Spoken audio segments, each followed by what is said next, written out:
Ron Harris here from MuscularDevelopment.com. Coverage of the 2020 Olympia weekend in Orlando. Brought to you by High Tech Pharmaceuticals. Standing here with your new 212 Olympia champion, Shaun the Giant Killer Clarida, and his coach, one and only Matt Jansen. First of all, massive congratulations. Thank you.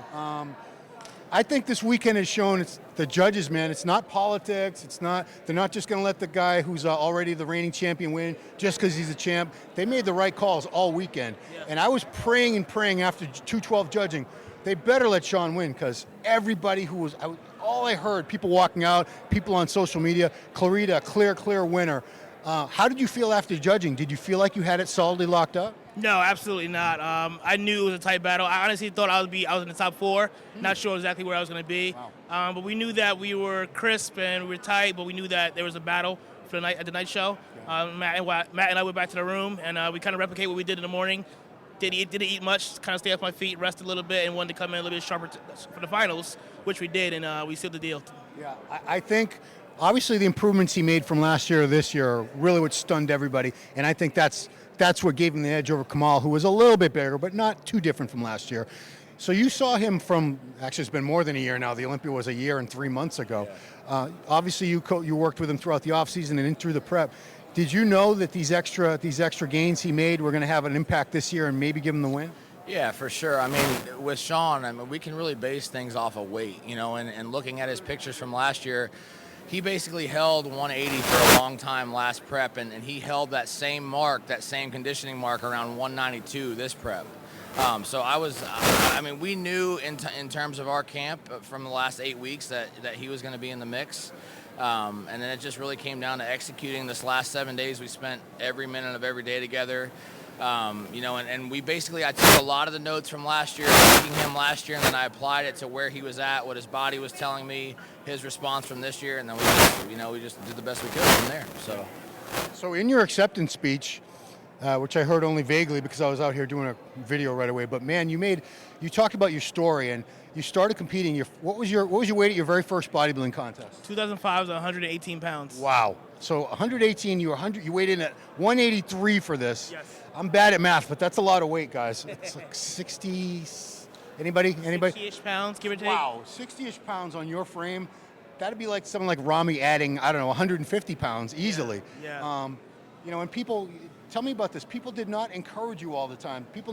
A lot of people tried to discourage you and say, even after you turn pro, you're probably not going to do anything in the sport. Yeah, I turned pro to nationals in 2012, and instead of congratulating me, I had a lot of people saying, "Hey, well, congratulations, your career's over. You should give up. You're too small. You're not going to win a pro show. Why bother?" I knew what I was capable of. I knew what my dreams were. I knew that if I continued to work hard, that I'd one day be a good pro. And that's exactly what I did. I stayed consistent in the gym. I made small improvements every single year.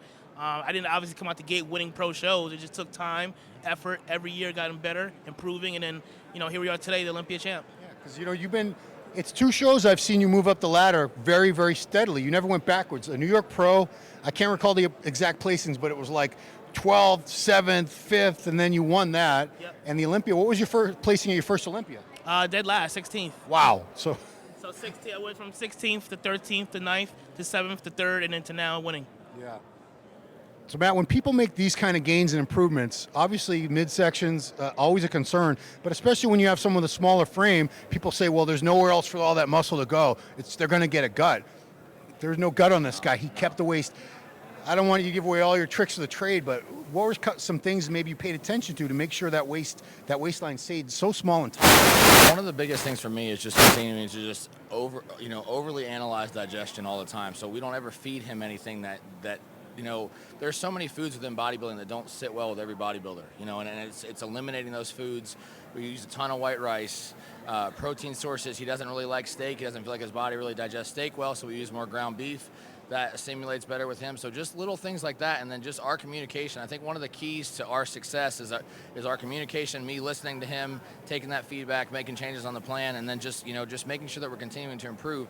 And also, too, I want to give Shaun a tremendous amount of credit to how hard he trains in the gym. I was getting to that. More than anything else, it's the consistency. Those of you guys listening to this, younger guys out there, the consistency of what he does in the gym day in and day out. Like we're already putting the game plan together for next year. I mean, we have the target on our back now. It's always about being progressive, being consistent, and just pushing forward from there. So. Yeah, you've been compared not just physique-wise to Ronnie Coleman, and I do see a lot of similarities with the shape of.